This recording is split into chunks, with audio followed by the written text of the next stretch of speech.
जय जय नित्यानंद, जय द्वैत चंद्र, जय गौर भक्त वृंद, जय जय श्री चैतन्य, जय नित्यानंद, जय द्वैत चंद्र, जय गौर भक्त वृंद। हरे कृष्ण कृष्ण कृष्ण हरे हरे, हरे Ram Ram Hare Hare. Okay, so we were here yesterday that mm, yeah, so we were here yesterday that let us begin to inquire about Athato Brahma Jigyasa. That let us now begin to inquire about the supreme absolute truth. So where the Bhagavad Gita ends, that is where the real inquiry about the supreme absolute truth begins. Does that mean that we should not read the Bhagavad Gita? No. If one does not read the Bhagavad Gita, they will not know the glories, what is the supreme personality, supreme absolute truth, who is God. All this information is given in the Bhagavad Gita, so it is the basis. So we come to this paragraph. There are different stages of devotional service and God realization. Strictly speaking, anyone who accepts the existence of God is situated in devotional service. That means if somebody accepts the fact that God exists, that means that person is situated in devotional service. The accepting the existence of God itself is a devotional service. To acknowledge that God is great is something, but not much. So um, in many philosophies, or in even in my school time, this was a very common, because I studied um, in a Catholic school. So this was a very common thing that was usually said, that God is great, God is great. But Srila Prabhupada is telling us that to acknowledge the fact that God is great is something. It is not everything. It is not the summum bonum. Okay, it is just, okay, some fact of it, but not much. Lord Chaitanya, preaching as an acharya means a great teacher, taught that we can enter into a relationship with God and actually become God's friend, parent, or lover. So, just knowing that God is great is fine. That's a good thing, that at least somebody has accepted that God is great and God exists. That is a good thing. That is itself a way of devotional service. But it is not the highest. Lord Chaitanya, as an acharya, has taught us that we can not just appreciate God as, okay, God is great, God is great, but we can actually enter into a relationship with Him, and we can become God's friend, we can become His parent, we can become His lover. In the Bhagavad Gita, Krishna showed Arjun his universal form because Arjun was his very dear friend. Upon seeing Krishna as the Lord of the universes, however, Arjun asked Krishna to forgive the familiarity of his friendship. So, as long as Arjun and Krishna were friends, Arjun never really um, acknowledged the fact that, okay, Krishna is God and Krishna is God, so he's great and something. Friends are like friends. Oh, you give a tap on the back and, okay, sometimes as a friend you are like, you tap on the back and, hey, what's going on, and okay, you don't tell me, how to do this, I also know about it. So that's how we usually friends means what, you don't see each other that, oh, she's great, oh, he's great. No, you are always at an equal level. So um, on the during the Kurukshetra, before the Kurukshetra battle started, Krishna had shown him the universal form, his universal form, and seeing that, Arjun asked for forgiveness from Krishna, that, please forgive the familiarity of the friendship. In due to the friendship relationship, I have forgotten this fact that you are God, that, there should be a there should be a boundary how you uh, behave with God, or what should be your etiquette with God. So because that boundary was not kept, the limitation, so Arjun felt very he felt that that's why he asked for forgiveness. Lord Chaitanya goes beyond this point. Through Lord Chaitanya, we can become friends with Krishna, and there will be no limit to this friendship. We can become friends of Krishna not in awe or adoration, but in complete freedom. We can even relate to God as his father or mother, like Mother Yashoda. Okay, she does not think that, okay, Krishna is God. She is taking a stick in her hand and running after Krishna. So the relationship of father and mother is okay. If the kid is being naughty, then they have to scold the kid. Then that point doesn't come that, okay, he is God. No, no, no. Nobody remembers whether the child is God or not. So this is the philosophy not only of the Chaitanya Charitamrit, but of Srimad Bhagavatam as well. There are no scriptures in the world in which God is treated as the son of a devotee. Usually, God is seen as the Almighty Father who supplies the demands of his sons. So, in many in many religious beliefs, it is said, God is great, God is great. Please give us our daily bread. So, here Srila Prabhupada is saying that usually God is seen as the Almighty Father, Almighty. So the most powerful, supremely powerful, Almighty Father who supplies the demands of his son. So whatever we pray for, okay, God, I need this, I need that, I need nice house, I need nice food, I need nice this, that, and it is expected that God should fulfill our demands. But the great devotees, however, sometimes treat God as a son in their execution of devotional service. They are executing devotional service, but they see God as their son. They cannot, it's not fake, it's not something they are imitating or trying to, there is no hypocrisy. They don't see him as God, but they are serving him in pure devotional service, like Mother Yashoda and Nand Maharaj.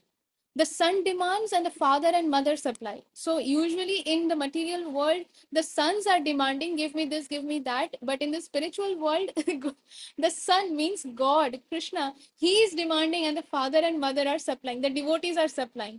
And in supplying Krishna, the devotee becomes like a father or mother. Instead of taking from God, we give to God. It was in this relationship that Krishna's mother Yashoda told the Lord, here, eat this or you will die. Eat nicely. Like we tell our kids, right, that okay, eat properly. If you don't eat properly, how thin you have become. You're not eating anything properly. So Mother Yashoda also told Krishna the same thing. Okay, eat this, eat it properly, or you will die. Eat nicely. So, in this way, Krishna, although the proprietor of everything, depends on the mercy of his devotee. There, Krishna is also not acting, it is not some drama going on. Krishna also forgets that he is God.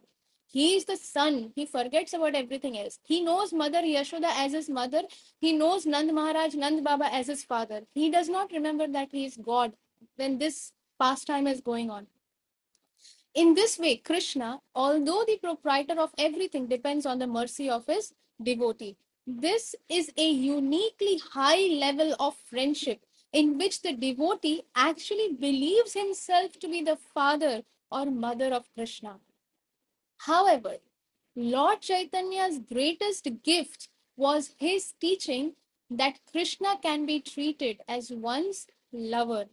In this relationship, the Lord becomes so much attached to his devotee that he expresses his inability to reciprocate.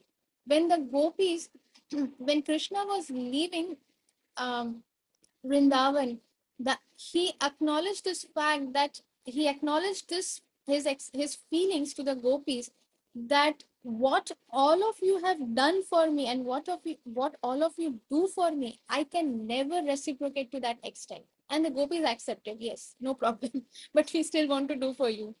So Krishna, who is the supreme personality of Godhead, he's the proprietor of everything. Everything is under his supreme, not just control, but he can do anything and everything possible. The gopis' love is on such a high level that supreme God, that supreme Lord Krishna is telling the gopis that I am unable to reciprocate with your level of love that you have for me. Krishna was so obliged to the gopis, the coward girls of Vrindavan, that he felt unable to return their love. I quote, these are words of Krishna, I cannot repay your love. He told them, I have no more assets to give. Devotional service on this highest, most excellent platform of lover and beloved, which had never been given by any previous incarnation or acharya, was given by Chaitanya Mahaprabhu. Therefore, Srila Krishnadas Kaviraj, quoting Srila Rupa Goswami, writes in the fourth verse of his book that Lord Chaitanya is Krishna in a yellow complexion and he is Sachinandan, the son of Mother Sachi. He is the most charitable personality because he came to deliver Krishna Prem, unalloyed love for Krishna to everyone. May you always keep him in your hearts. It will be easy to understand Krishna through Chaitanya Mahaprabhu. We have often heard the phrase love of Godhead. How far this love of Godhead can actually be developed can be learned from the Vaishnava philosophy. Theoretically, knowledge of love of God can be found in many places and in many scriptures. But what that love of Godhead actually is and how it should be developed, how is it developed, can be found in this Vaishnava literatures. It is the unique and highest development of love of God that is given by Chaitanya Mahaprabhu. Even in this material world, we can have a little sense of love. How is this possible? It is due to the presence of our original love of God, because there is presence of this aspect that we are the love of God within us is in dormant stage or slightly active right now. Because of that, we can experience this sense of love. We love our family members. So that love, whatever love we are experiencing, that is just a small bit of, or a small, less than a drop actually, um, as compared to the original love of God. Whatever we find within our experience, within this conditioned life, is situated in the Supreme Lord. Whatever qualities, whatever we can experience, everything is coming from the Supreme Lord, who is the ultimate source of everything. So, whatever feelings, thoughts, expressions that come, the those same expressions, those same feelings exist in the spiritual world because they are all coming from the Supreme Lord. But the difference is that everything in the spiritual world is pure and everything in the material world is contaminated. It is uh, the reflection, the contaminated reflection of the spiritual world. Who Everything, whatever we find within our experience, within this conditioned life, is situated in the Supreme Lord, who is the ultimate source of everything. In our original relationship with the Supreme Lord, there is real love, and that love is reflected pervertedly through material conditions. Our real love is continuous and unending. But because that love is reflected pervertedly in this material world, it lacks continuity and is inebriating. What does that mean? It means that because in the spiritual world, whether Krishna, when Krishna says that, dear gopis, I'm unable to reciprocate with your love, the gopis don't say, oh then okay fine, तुमको जितना देना आएगा हम भी उतना ही देंगे. As much as you can love us, we'll also love you to that extent only. No, gopis did not say that. The gopis kept on loving Krishna. And this, but in the material world, when we love, even when the parents love the children, but just imagine that when the children grow up, if they don't take care of the parents, if they disrespect the parents, if they're constantly hurting you as your children, then at one point of time, what to speak of children, like this is true for any relationship, whether it is a spouse, whether it is the parent and child relationship, whether it is siblings, brothers, sisters, two sisters, brothers, whatever. The moment you realize that somebody is taking advantage of you, somebody is not bothered about reciprocating the love, then at some point you limit yourself. And that is the nature of the material world. But in the spiritual world, real love with Krishna is continuous and unending. But because that love is reflected pervertedly in this material world, it lacks continuity and is inebriating. If we want real transcendental love, we have to transfer our love to the supreme lovable object, that is Krishna, the supreme personality of Godhead. This is the basic principle of Krishna consciousness. So, Krishna willing, we will continue again tomorrow from here. And if anybody wants to ask a question, they can unmute or we will stop here. So I think Srila Prabhupada has made it so clear in such simple language that it's normally we don't have any questions. So we stop here. Vancha kalpatrubhyascha kripa sindhubhya evacha patitanam pavanebhyo vaishnavebhyo namo namaha. Jagat Guru Srila Prabhupada की जय, श्रीला गुरु महाराज की जय, ताई गौर प्रेमानंदे हरि हरि बोल, श्रीला कृष्णदास कविराज गोस्वामी महाराज की जय, चैतन्य चरितामृत की जय, ताई गौर प्रेमानंदे हरि हरि बोल. All of you can unmute and please give your Hari Bol and blessings to me. Hari Bol. Hari Bol. Hari Bol. Hari Bol.